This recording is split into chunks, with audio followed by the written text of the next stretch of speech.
There are two kinds of riot culprits we should first see. One are those who are perpetrating the actual violence, who are killing people, injuring people, burning, looting, raping.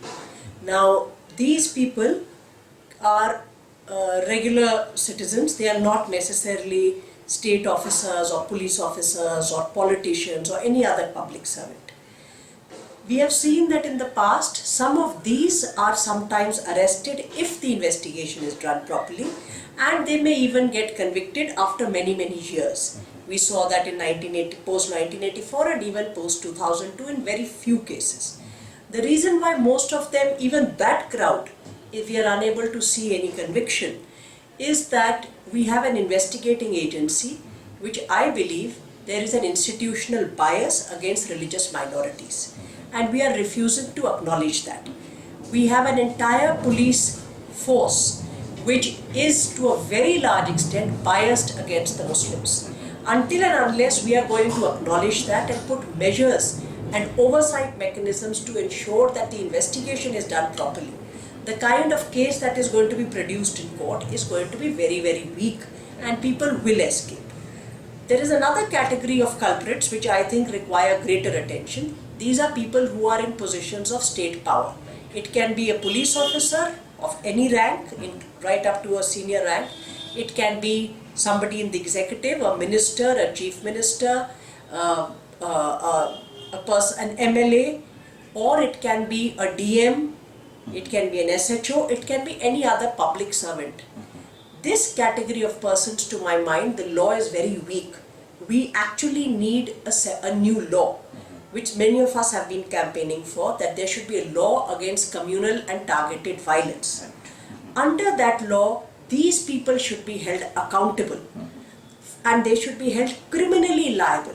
This can be done in law through introducing concepts like command and superior responsibility, by making new offences.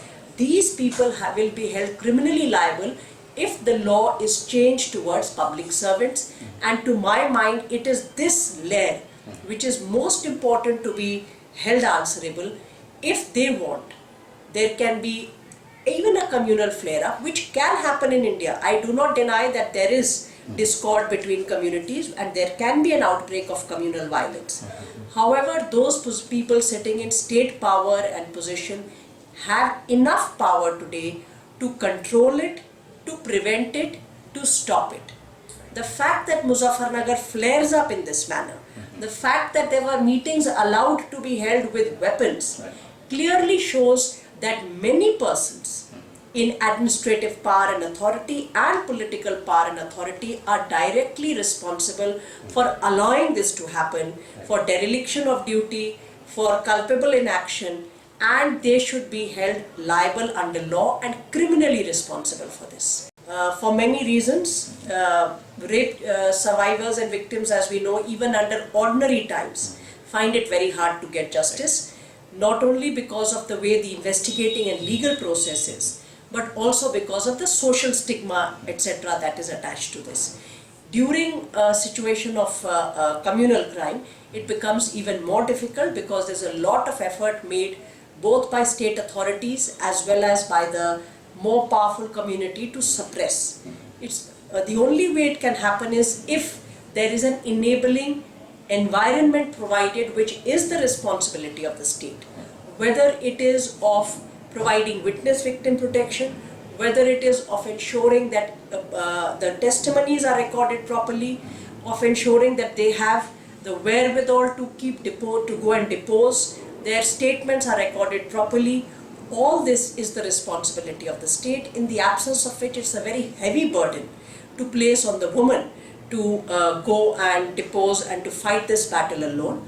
I would, however, say that there is also responsibility of the community to make sure that they stand by a woman who's fighting for her justice and not to attach any stigma or shame, but rather to see her as a representative of the community and to allow her to depose courageously. I think in Muzaffarnagar, we can see even today that there is a lot of evidence available, whether in the form of photographs, whether in the form of testimonies. It is very important that there is no delay that is done. FIRs are lodged. Wherever the victim is, the police needs to go there. The victim's testimony must be recorded accurately, and there must be oversight being maintained both by senior officers as well as by the victims directly. The affected persons must have access to what is being recorded in their name. Courts need to be set up. People need to be arrested. Until and unless we see arrests taking place, why would anybody want to come out and give evidence? We need to understand that in Muzaffarnagar in particular, a lot of the fear is also because you do not know what the future holds for you. At least a minimum of 50,000 people have been internally displaced. A very large number of them are economically dependent on the community that has attacked and assaulted them. For these people to have the courage to go and file cases, to go and give testimonies in court against the people who provide employment and livelihood for their entire family, it is very essential that the government links the aspect of justice. And when we talk of justice in a more comprehensive manner, justice is not only about criminal justice. Justice includes compensation, rehabilitation, reparation, restitution. If I am to go ahead and fight for my right and say so and so has attacked, raped, killed, burned, it's very important that the government should make sure that I have alternative housing, I have alternative livelihood, my children have a school to go to, I have a future and my family has a future. In the absence of that, it will not be possible for individual victims to go and file complaints against those who are economically more powerful than them. I think the Mahapanchayat and others were clear instances. Surely there is enough policing on the ground to show when a gathering like this is taking place. What is the objective of that gathering? What kind of weapons are being collected? And thereafter to allow that gathering to disperse in a manner that there is complete mayhem that is created and people are attacked along the way. I think we see that it's not just lack of political will.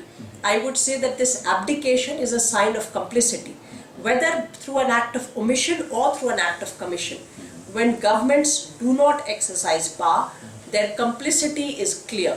To now come forward and say we will give this kind of compensation, this is all public money. It's not money coming out of any individual chief minister's pocket.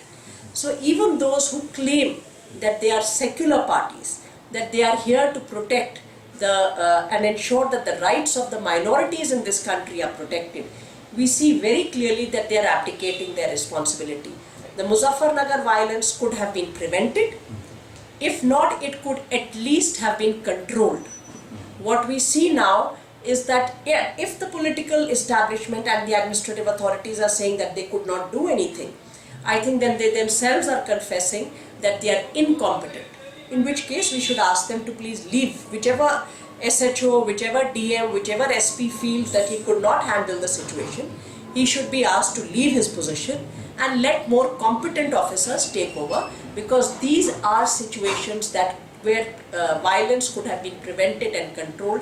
And very clearly now we need to see what are the measures they are going to take to ensure that the people who have been harmed, who have been injured, who have been killed, and the very large numbers who have been displaced, their restitution is the exclusive responsibility of the government. I think we need to do two things. We need to very clearly assert to the political powers that justice is central to any governance. There can be no model of governance in this country where justice is not central, whether it is justice for women, or it is justice for minorities, or it is justice for caste victims. Justice has to be central to any form of governance that will be acceptable to the people of this country. Secondly, no lip service should be allowed. We do not want people coming post riots to come and say, see what has happened and what can be done for people. These are all, we have seen repeatedly that this targeting is part of a political plan. Right. And the third thing, which I would reiterate, the UPA had in 2004 promised that a communal violence, a bill to prevent and protect against communal violence will be passed. It is important for UPA, if it at all has secular credentials, to pass that law, because that law will send the deterrence to every SP, to every DM, to every SHO, to every minister, that if you will not do your work, if you will not perform your statutory duty and exercise your power to protect those, and it can be anyone, not just minorities. Even in Muzaffarnagar, we do know that on a smaller scale, members of the other community have also been killed. Whoever is killed, you have to stop that killing. And if you will not do that, if you will not exercise your power, you will be held criminally responsible. I think it is important for people who actually believe that everybody's rights need to be protected, that we must ask for the passage of the communal violence bill before the term of this government is over.